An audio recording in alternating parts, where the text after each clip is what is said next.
Hello everyone, আমি তামসী। আবারও একটা মিনি ব্লগে তোমাদের সকলকে স্বাগত।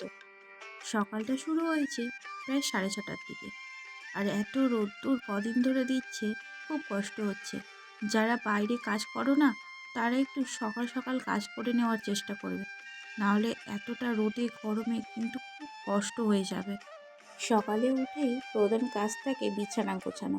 বিছানাটা যদি এলোমেলো হয়ে থাকে তো সারাদিনের মনে হয় যে অর্ধেক কাজটাই পড়ে আছে। তো সকালবেলা উঠে ফার্স্ট কাজ হচ্ছে ঘর দোরগুলোকে পরিষ্কার পরিচ্ছন্ন করে রাখা। চলো, কাজ করতে করতে আমার কিছু মনের কথা তোমাদের সাথে শেয়ার করা যাক। জানো তো, আমরা কিছু মানুষকে আমাদের জীবনের অক্সিজেন ভেবে নিই, আর যখন ওই মানুষটা আমাদের অক্সিজেন দেওয়া বন্ধ করে দেয়, তখন সত্যি আমাদের দম বন্ধ হয়ে আসে। আপনারা হয়তো ভাবছেন যে মানুষ কিভাবে অক্সিজেন দেবে। এখানে অক্সিজেনের আক্ষরিক অর্থ ভালো থাকা। নিজের ভালো থাকাটা যখন অন্য মানুষের অভাবের কারণে নষ্ট হয়ে যায়, তখন অক্সিজেন ছাড়া জীবন চলার মতোই অবস্থা হয়। সেই জন্য সবসময় সেলফ ডিপেন্ডেন্ট হতে শিখতে হয়। নিজের জীবনের প্রবলেমের সলিউশনগুলো নিজেকেই বের করে নিতে হয়। তার জন্য নিজেকে অনেকটা সময় ধরে পর্যবেক্ষণ করা দরকার, নিজেকে অনেকটা সময় দেওয়া দরকার। নিজেকে চিনতে শিখতে হয়, নিজেকে জানতে হবে, নিজের কি ভালো লাগে, নিজের কি খারাপ লাগে, সেটাকে পর্যবেক্ষণ করতে হবে। শেষমেশ বলা চলে, নিজেকে ভালো রাখার দায়িত্বটা নিজেকেই নিতে হবে। দেখো, কথা বলতে বলতে এদিকে অনেকটা কাজ আমি এগিয়ে ফেলেছি। মেয়েকে এখানে খেতে দিয়ে দিলাম। মেয়ে একটু হরলিক্স আর বিস্কুট খেয়ে নিচ্ছে, তারপরে ওকে পড়াতে বসবো। কাজের ফাঁকে ফাঁকে ওকেও কিন্তু আমি অনেকটা সময় দিই। আগে মেয়েকে আমি ফোন দিয়ে বসিয়ে রাখতাম। যখন আমার হাতে অনেক কাজ থাকতো, তখন ওকে ফোন দিয়ে শান্ত করে রাখতাম, কিন্তু জিনিসটা অনেকটা খারাপের দিকে যাচ্ছিল।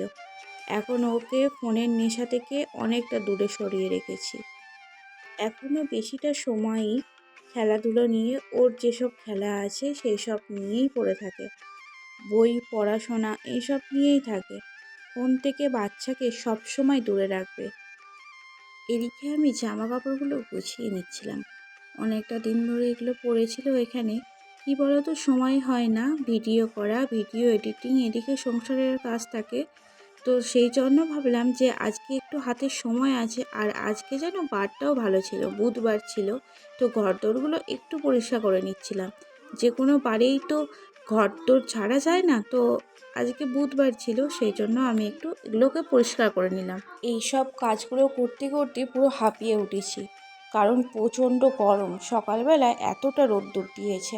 সব কাজকর্ম ওদিকে শেষ। দেখো, এদিকে আমি ব্রাশ করে নিচ্ছি। ব্রাশ করে মুখ টুক ধুয়ে নেব। মেয়েরা সংসারে যতই কাজ করুক না, সংসারের কাজ মেয়েদের জন্য কখনোই শেষ হবে না। ছেলেদের তো একটা লিমিটেড সময়ের কাজ থাকে, যে এই সময়টা তারা কাজ করবে, এই সময়টা তারা বাড়িতে থাকবে। কিন্তু মেয়েদের ক্ষেত্রে কিন্তু তা হয় না। সারা দিন এটা নয় ওটা, ওটা নয় সেটা হতেই আছে। তো সংসারটা সুন্দর করার জন্য মেয়েদের কিন্তু অনেক বড় ভূমিকা থাকে। যারা সংসারও সামলায়, এদিকে বাইরেও কাজ করে, তাদের বলো কতটা চাপ হয়ে যায়। তারা নিজের সংসারটাও দেখে, আবার বাইরেটাও দেখে, কিন্তু সেই সব মানুষকে বোঝার মতো কোনো একটা মানুষ থাকে না। আসলে আমাদের সমাজটা এমন হয়ে গেছে, কেউ কাউকে বোঝার মতো ক্ষমতাই রাখে না। সকলে নিজের নিজের মতো চলার চেষ্টা করে। আর পরনিন্দা পরচর্চা তো আছেই, সেটা কিন্তু করতে ভুলব।